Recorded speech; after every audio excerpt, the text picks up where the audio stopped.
Hello students, तो आज हम डिस्कस करेंगे अपने एनडीए एयरफोर्स और नेवी के एग्ज़ाम में सब्जेक्ट वर्ब एग्रीमेंट के कुछ क्वेश्चंस जो कि स्पोर्टिंग द एरर के होंगे। तो ये जो क्वेश्चंस हैं हमारे पास, ये हर एक डिफेंस एग्ज़ाम्स में पूछे जाते हैं और ये क्वेश्चंस हमारे पास 10 क्वेश्चंस जो हैं एग्ज़ाम अप्रॉक्सीमेटली एग्ज़ाम्स में आते हैं, जो कि आपके पास 2.5 मार्क्स के एनडीए के एग्ज़ाम में होते हैं। ठीक है, तो यहाँ से हम क्वेश्चन डिस्कस करते हैं। देखिए, फर्स्ट क्वेश्चन क्या है कि neither of them are going to attend the party on 10th October. तो बेसिकली हम करते क्या है कि जो सब्जेक्ट वर्ब एग्रीमेंट है उसमें क्या होता है कि हमारे पास एक सब्जेक्ट होता है और उस सब्जेक्ट के अकॉर्डिंग हम एक वर्ब को लगाते हैं। ठीक है, अब सब्जेक्ट कुछ भी हो सकता है, किसी भी तरीके का हो सकता है सब्जेक्ट। तो जैसे कि फर्स्ट क्वेश्चन जो है हमारे पास, उसमें लिखा है neither of them are going to attend the party on 10th October. तो पहली बात तो जो फर्स्ट क्वेश्चन उसमें ऑफ प्रपोजिशन यहाँ पे लगी हुई है। जब हमारे पास कोई भी ऑफ प्रपोजिशन लगी होती है तो ऑफ प्रपोजिशन से पहले अगर कोई भी एक सब्जेक्ट होता है तो हम क्या करते हैं कि हम जो भी यहाँ पे वर्ब लगाते हैं वो वर्ब हम इस सब्जेक्ट के अकॉर्डिंग लगाते हैं।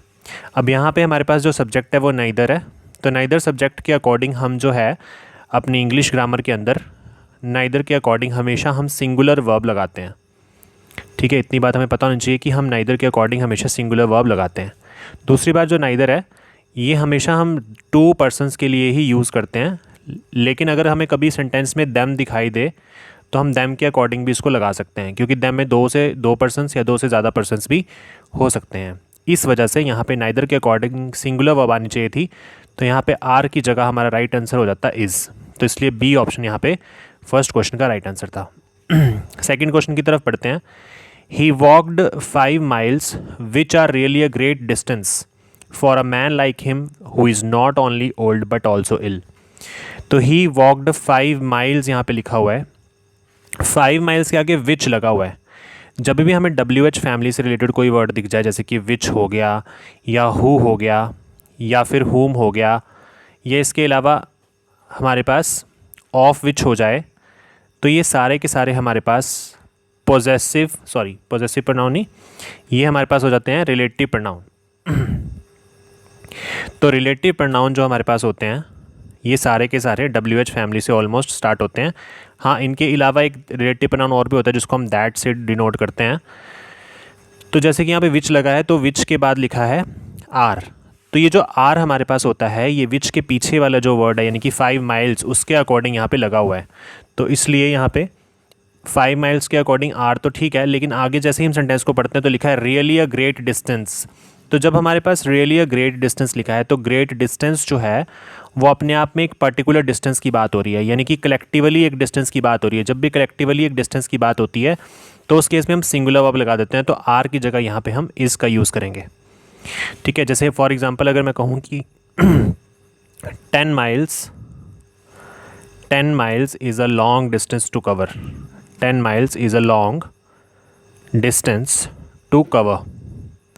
तो 10 miles के अकॉर्डिंग यहाँ पे मैं इज़ लगा रहा हूँ, तो ये सिंगुलर वर्ब आएगी, क्योंकि ये लॉन्ग डिस्टेंस है कवर करने के लिए, तो एक पर्टिकुलर डिस्टेंस की कलेक्टिवली बात हो रही है, तो उस केस में हम यहाँ पे सिंगुलर वर्ब लगाते हैं। तो इसका राइट आंसर जो होगा इस क्वेश्चन का वो होगा आपका ऑप्शन नंबर ए होगा, है ना, क्योंकि ये पूरा ए पार्ट में आ रहा है, तो यहाँ से यहाँ तक ए पोर्शन में ही हमारा एरर हो जाएगा।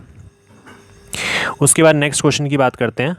नेक्स्ट क्वेश्चन में क्या है हमारे पास कि either my colleague or a peon are coming home with the material today, और बाद में लिखा है नो एरर। तो इसमें हमें क्या देखना है कि ये जो क्वेश्चन है ये कंजंक्शन बेस्ड क्वेश्चन है, इसमें आइदर और का यूज़ किया है। पहली बात हमें ग्रामर में हमेशा याद रखना है कि आइदर के साथ जब भी हम कोई पेयर लगाते हैं तो वो और का पेयर लगता है। आइदर और के पेयर में क्या होता है, यहाँ पे आपके पास एक सब्जेक्ट होता है और उसके बाद और के बाद यहाँ पे एक सब्जेक्ट नंबर 2 होता है। तो माई कोलीग यहाँ पे सब्जेक्ट नंबर 1 है और के बाद अ पियन जो लिखा है वो सब्जेक्ट नंबर 2 है। आइदर और या फिर इसके अलावा नाइदर नोर अगर आ जाए कभी, या फिर नॉट ओनली और बट ऑल्सो आ जाए, ये 3 हमारे पास कंजंक्शन में ऐसे पेयर्स होते हैं जिनमें हम जो अपनी वर्ब है वो नियरेस्ट सब्जेक्ट के अकॉर्डिंग लगाते हैं। Verb will be according to nearest subject. तो यहाँ पे जो नियरेस्ट सब्जेक्ट है वो पियन है, क्योंकि पियन इस वर्ब आर के बिल्कुल पास है, तो इसलिए हम पियन के अकॉर्डिंग आर की जगह यहाँ पे क्या लगा देंगे, इज़ लगा देंगे। तो ऑप्शन बी हमारा यहाँ से राइट आंसर हो जाएगा।